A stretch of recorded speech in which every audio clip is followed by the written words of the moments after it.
मुद्दे की बात तर्क के साथ, बारीक पड़ताल, सुलगते सवाल, पक्ष विपक्ष, पत्रकारिता निष्पक्ष।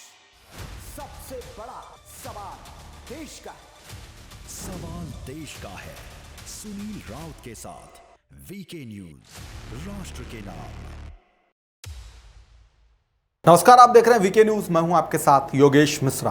बुलेटिन की शुरुआत करते हैं देश दुनिया की तमाम खबरों के साथ। आजमगढ़ में पिछले 2 दिनों से जमे समाजवादी पार्टी के राष्ट्रीय महासचिव ने केंद्र और प्रदेश सरकार पर जमकर हमला बोला है, जिस दौरान शिवपाल यादव ने कहा है कि राजनीति में कहीं ना कहीं भूल होती है, लेकिन हमने मैनपुरी में इसका जवाब दिया है। वहीं भाजपा सांसद निरहुआ के सवाल पर शिवपाल यादव ने अपनी बात रखी है, जिस दौरान शिवपाल यादव ने कहा है कि यह केवल नौटंकी है। जब वे नौटंकी करते थे तो हम मुख्य अतिथि रहते थे। साथ ही शिवपाल यादव ने यह भी कहा है कि अब ये फिर नौटंकी करेंगे और हमें बुलाएंगे, मुख्य अतिथि रहेंगे।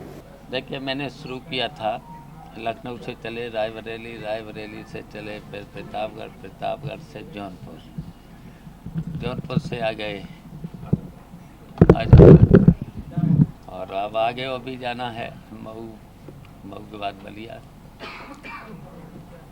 तो देखिए, मेरा मेन मकसद है कि समाजवादी पार्टी का संगठन को मजबूत करना है, और इतना मजबूत करना है कि 2024 में भारतीय जनता पार्टी को हराना है। खबर महाराजगंज से है, जहां प्रदेश सरकार के आदेश के बावजूद पिछले साल के बाढ़ में टूटे बांध का अभी तक मरम्मत नहीं हो पाया, जबकि बारिश के बाद चंदन नदी का बांध कभी भी टूट सकता है और दर्जनों गांव जलमग्न हो सकते हैं। उत्तर प्रदेश में बारिश का मानसून कभी भी दस्तक दे सकता है। ऐसे में बांध की मरम्मत के लिए उत्तर प्रदेश सरकार ने लगातार अधिकारियों को निर्देशित कर रखा है कि अपने क्षेत्रों में जाएं और जहां भी बांध टूटे हैं उनकी मरम्मत की जाए। इस समय मैं मौजूद हूं महाराजगंज जिले के नौतनवा क्षेत्र के जिग्नेहवा ग्राम सभा में। मैं आपको बता दूं कि ये चंदन नदी है जो जिग्नेहवा ग्राम सभा के मलाटोली पे पड़ता है, और तस्वीरों में आप देख सकते हैं ये बांध जो है काफी बुरी तरह से टूटा, सिर्फ 1 या 2 हाथ जो है वो हिस्से बचे हुए हैं। कृष्ण कन्हैया का प्यार ही अपने भक्तों को दूर दूर से खींचकर मथुरा वृंदावन धाम ले आता है, और भक्त कृष्ण के ऐसे दीवाने हो जाते हैं, वहीं बस जाते हैं। ऐसा ही मामला सामने आया जहां मुरादाबाद की शबनम इकराम ने निकाह के 5 साल बाद अपने पति से तलाक लेकर कृष्ण के रंग में रंग गई और वृंदावन को अपना निवास बना लिया। कृष्ण के प्रेम में डूबी शबनम अब कृष्ण भक्ति में लीन होकर जीवन जीना चाहती है। मेरा नाम मीरा है, मैं मुरादाबाद से थी और अब मैं वृंदावन में रहती हूँ। दिल्ली में जॉब करके छोड़कर मैं यहाँ आई हूँ, और यहाँ पर मैं कृष्ण के प्रेम में मैं वृंदावन धाम में रहती हूँ। वृंदावन धाम हर किसी को ऐसे नहीं मिलता, श्री जी के आशीर्वाद से मिला है, और यहाँ पर मैं अपनी भगवत गीता किताबें सेल करती हूँ, उससे मेरा गुजारा होता है। हरियाणा के मेवात क्षेत्र में फैले तनाव को देखते हुए हरियाणा यूपी बॉर्डर मथुरा में पुलिस अलर्ट है। सिमौर्ती गांव में खुफिया तंत्र ने सक्रिय किया गया है। वहीं आईजी रेंज दीपक कुमार ने थाना कोसी कला की कोटवन चौकी बॉर्डर पहुंचकर सुरक्षा व्यवस्था का जायजा लिया। बॉर्डर पर अतिरिक्त पुलिस बल तैनात कर लिया गया है और सिमौर्ती गांव में खास चौकसी बरती जा रही है। यहाँ के कोटवन बॉर्डर पर एक्स्ट्रा पुलिस पोस्ट लगाया गया है। साथ ही एसएसपी शैलेश कुमार पांडे और आईजी ने कोटवन बॉर्डर पर जायजा लिया और स्थिति के बारे में जानकारी ली। मथुरा जनपद के पड़ोस में नूह में घटी घटना के क्रम में उत्तर प्रदेश की पुलिस और मथुरा की पूरी टीम कल से ही इस बॉर्डर के इलाके पर लगी हुई है। प्रत्येक थाना क्षेत्र में एसएसपी साहब के द्वारा अलग से फोर्स लगा दी गई है।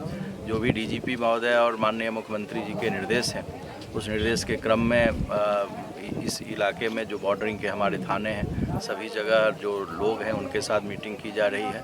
ये कामर गांव जो हमारा बॉर्डर का गांव है, यहाँ भी जो यहाँ के ग्राम प्रधान और जो जिम्मेदार आदमी के थे उनके साथ मीटिंग की गई। एक जो इम्पोर्टेंट बात है कि अभी इस पुरुषोत्तम मास में 84 कोसी परिक्रमा में ज़्यादा श्रद्धालु इस मार्ग से होकर जाते हैं, तो श्रद्धालुओं को किसी प्रकार की कोई तकलीफ नहीं हो, उनमें कॉन्फिडेंस बिल्डिंग के लिए हमारी पूरी फोर्स इस रोड पर भी लगी हुई है। मऊ के दक्षिण टोला थाना क्षेत्र में पिछले वर्ष पुलिस द्वारा एक घर से असलाह बनाने की फैक्ट्री का भंडाफोड़ हुआ था, जिस पर प्रशासन ने कार्रवाई करते हुए फैक्ट्री चालक को गिरफ्तार कर जेल भेज दिया। वहीं 1 साल बाद जिलाधिकारी के आदेश के बाद इस असलाह फैक्ट्री को बुलडोजर से ध्वस्त कर दिया गया। इस जमीन और इस पर बने मकान की कुल कीमत करीब 1 करोड़ रुपए बताई जा रही है।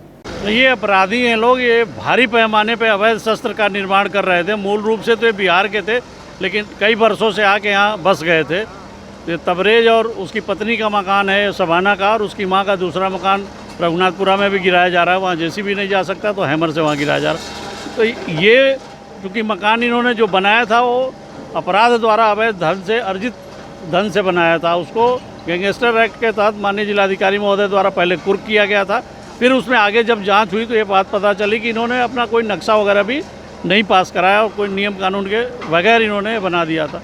फर्रुखाबाद में सपा की पूर्व विधायक उर्मिला राजपूत के पुत्र को न्यायालय ने 5 वर्ष की सजा सुनाई है। बता दें कि पूर्व विधायक ने पुत्र पर रंगदारी मांगने और जानलेवा हमले का आरोप लगाया है, जिसके तहत आरोपी युवक 4 सालों से जिला जेल में बंद है। न्यायालय ने 4 वर्षों बाद आरोपी को सजा सुनाई, जिसके तहत 5 वर्ष के कारावास की सजा और 23,000 रुपए का जुर्माना लगाया। माननीय जनपद न्यायाधीश महोदय श्री विष्णुचंद्र दास जी ने पंच राजपूत की पत्रावली में धारा 323, 307, 386 एवं 7 क्रिमिनल अमेंडमेंट एक्ट और दफा 25 में 5 वर्ष की सजा और 23,000 रुपये जुर्माने से दंडित किया है। गाजियाबाद के थाना इंदिरापुरम क्षेत्र के कनावनी बजरंग दल के प्रदर्शन से पहले भारी संख्या में पुलिस बल तैनात कर दिया गया है। बता दें करीब 1000 बजरंग दल कार्यकर्ताओं के पहुंचने की आशंका जताई जा रही है और धीरे धीरे काफी संख्या में बजरंग दल के कार्यकर्ता एकत्रित हो रहे हैं। मेवात नूह में शोभा यात्रा के दौरान हुई हिंसा के चलते बजरंग दल में भारी आक्रोश देखा जा रहा है, जिस वजह से बजरंग दल ने विरोध प्रदर्शन शुरू किया। हमारी आक्रोश यात्रा आज हमने निकाली, यहाँ पर बड़ी भव्य यात्रा रही और हमारा मैसेज संदेश हमें जो देना था पूरे शहर को, पूरे प्रदेश को, पूरे देश को आज हमने दिया है। इस प्रकार की घटना की पुनरावृत्ति कभी नहीं होने दी जाएगी। अगर प्रशासन वहां पर विफल रहता है ये धर्म अभिषेक कराने के लिए, अगले वर्ष हमारा पूरा हिंदू संगठन मेवात में जाकर ये यात्रा को संपन्न कराएगा। मैं यहाँ पर हमारे पुलिस प्रशासन, हमारे अधिकारियों का धन्यवाद करता हूँ, जिन्होंने बहुत सहयोग कर हमें ये शोभा यात्रा, हमारी ये यात्रा, आक्रोश यात्रा को सहयोग कर संपन्न कराया। मैं सभी का हृदय से आभारी हूँ। फर्रुखाबाद जिले से जहां गंगा स्नान करने आए युवक की हालत बिगड़ने से मौत हो गई। बता दें कि सफाई कर्मी अपने भाई के साथ पांचाल घाट पर गंगा स्नान करने आया था, जहां गंगा स्नान के कुछ देर बाद ही युवक की हालत बिगड़ने पर आनन फानन में ऑटो की सहायता से अस्पताल ले जाया गया, लेकिन रास्ते में जाम होने की वजह से युवक सही समय पर अस्पताल नहीं पहुंच पाया, जिसके चलते डॉक्टरों ने सफाई कर्मी को मृत घोषित कर दिया। जिसके बाद सफाई कर्मी के परिजन बिना पुलिस कार्रवाई और पोस्टमार्टम कराए बिना ही शव को ले गए। क्या नाम है आपका? आकाश। ये कौन है आपका खत्म हो गया जो? भाई। क्या नाम था इनका? नंदलाल। कहाँ के रहने वाले? ओसावा रावतपुर गाँव। अच्छा, ये जिला कौन सा है? बदायूं। बताएं कहाँ आए थे, क्या हुआ पूरी बात बताएं। हम लोग यहाँ पे गंगा जी पे आए थे, पांचाल घाट पे। जी। कब आए थे? सुबह आए थे। कितने बजे करीब आए होंगे? लमसम आए थे 9 साढ़े 9 बजे। फिर क्या हुआ? तो यहाँ पे बड़ा ट्रैफिक था, कम से कम। तो ये गंगा नहा पाए? गंगा ये बस तैसे ही नहाए, तैसे ही फिर इनको एकदम तबीयत खराब। कितनी देर नहाते रहे होंगे? नॉर्मल कम से कम 3 मिनट 4 मिनट नहाए गंगा जी, फिर निकले तैसे ही। तैसे इनकी तबीयत खराब हुई तो हमने गाड़ी आड़ी टेम्पो देखा तो कोई भी गाड़ी नहीं मिली। कम से कम 4-5 घंटे जाम में फंसे। वहाँ से गाड़ी पैदल चलने का रास्ता नहीं था, साइकिल की। अच्छा, वहाँ तो हम लोग पुलिस इनकी तबीयत बिगड़ गई थी तो जाम में फंसे रहे। जी, पुलिस वाले हम लोग चिल्ला रहे थे। खबर गाजियाबाद जिले से है, जहां प्रदेश में महिलाओं और लड़कियों पर बढ़ रहे अपराधों के मद्देनजर पुलिस प्रशासन सजग दिखाई दे रहा है, जिनकी तरफ से नारी सशक्तिकरण अभियान के तहत अलग अलग स्कूलों में महिला हेल्पलाइन की जानकारी लगातार दी जा रही है। इसी कड़ी में सुशीला देवी इंटर कॉलेज में एंटी रोमियो स्क्वाड की महिला दल के साथ बच्चों ने अपने विचार साझा किए। महिलाओं और छात्राओं की सुरक्षा के लिए स्कूल में पढ़ने वाले बच्चों को पुलिस की तरफ से सजग और सतर्क किया जा रहा है। इस संदर्भ में स्कूल में सभी छात्राओं और टीचर्स की उपस्थिति में 15 मिनट स्पेशल क्लास लगा दी गई। खबर चंदौली जिले से है, जहां चंदौली जनपद के पुलिस अधीक्षक रहे अंकुर अग्रवाल का स्थानांतरण बांदा जिले के पुलिस कप्तान के रूप में हुआ है। मंगलवार को पुलिस लाइन में विदाई समारोह का आयोजन किया गया। कार्यक्रम में जिलाधिकारी सीडीओ सहित पुलिस विभाग के अधिकारी और कर्मचारी की मौजूदगी देखने को मिली। जनपद में 22 महीने के लंबे कार्यकाल का अनुभव सभी ने अपने अलग अलग अंदाज में व्यक्त किया। व्यवस्थाएं ऐसी होती हैं कि आपको उसमें काम करना पड़ता है। हर देश अपने तरीके से चलता है, पर जो मानवता का पूरा आप किसी भी चीज़ को देख के चलेंगे उसके एंगल से ही काम करें, तो जो हमेशा रहा है और बहुत चीज़ें आपको लोग बताएंगे। मैं जब यहाँ पे आया तो मुझे बताया गया कि ऐसा होता है, ऐसे होता है। सुनते रहे, जैसे सीओ साहब ने कहा, हम सुनते बहुत थे। हमें जब लोग बता देते हम सुनते रहते थे, क्योंकि बहुत चीज़ों का आप कमेंट भी नहीं कर सकते। नागदा के बिरला ग्राम थाने के अंतर्गत अशोक कॉलोनी में बने पिपलेश्वर महादेव मंदिर में रात के समय हौसला बुलंद चोरों ने चोरी की वारदात को अंजाम दिया। बता दें कि चोर तांबे की धातु से बने नाग देवता को चुराकर गायब हो गए। कॉलोनी में रहने वाली महिलाओं का कहना है कि रात में 11 बजे तक तो सभी लोग पूजा अर्चन कर रहे थे, उसके बाद ही चोर अंधेरे का फायदा उठाकर घटना को अंजाम देगा। अजगैबीनाथ धाम में श्रावणी मेले को लेकर शिव भक्त कांवड़ियों का उत्तर वाहिनी गंगा घाट पर दिन प्रतिदिन भीड़ उमड़ती देखी जा रही है, जिसके तहत बिहार सरकार के पर्यटन विभाग की तरफ से सांस्कृतिक कार्यक्रम का आयोजन किया जा रहा है। इस कार्यक्रम के दौरान सैकड़ों शिवभक्त भजनों की धुनों पर झूमते और नाचते नजर आए। यहाँ अजगैबीनाथ धाम से लेकर बाबा बैजनाथ धाम तक कांवड़ियों के लिए हर सुविधा उपलब्ध कराई जा रही है। भागलपुर में तेज रफ्तार सड़क हादसे में बढ़ोतरी देखी जा रही है, जिस दौरान कई लोगों की जान भी जा रही है। बता दें कि तेज रफ्तार ट्रैक्टर ने बाइक सवार को टक्कर मार दी, जिससे बाइक सवार एक युवक की मौत हो गई और एक युवक घायल हो गया। इस घटना की जानकारी स्थानीय लोगों के द्वारा अकबर नगर थाने को दी गई, जिसके बाद आनन फानन में जवानों के साथ थाना प्रभारी घटनास्थल पर पहुंचे और शव को कब्जे में लेकर पोस्टमार्टम के लिए भेज दिया। खबर भागलपुर जिले से है, जहां प्रधानमंत्री नरेंद्र मोदी 6 अगस्त को देश भर के करीब 500 अमृत भारत स्टेशनों का शिलान्यास करेंगे, जिसमें पूर्वोत्तर रेलवे के भी 12 स्टेशन शामिल होंगे, जिसमें वीडियो कॉन्फ्रेंसिंग के जरिए रेलवे विभाग के पदाधिकारियों से प्रधानमंत्री नरेंद्र मोदी बात करेंगे। 6 अगस्त को अमृत भारत स्टेशन के तहत सुल्तानगंज को बहुत बड़ी सौगात मिलने जा रही है, जिसको लेकर स्थानीय विधायक, सांसद, पदाधिकारी से लेकर गणमान्य लोग को आमंत्रित किया जा रहा है।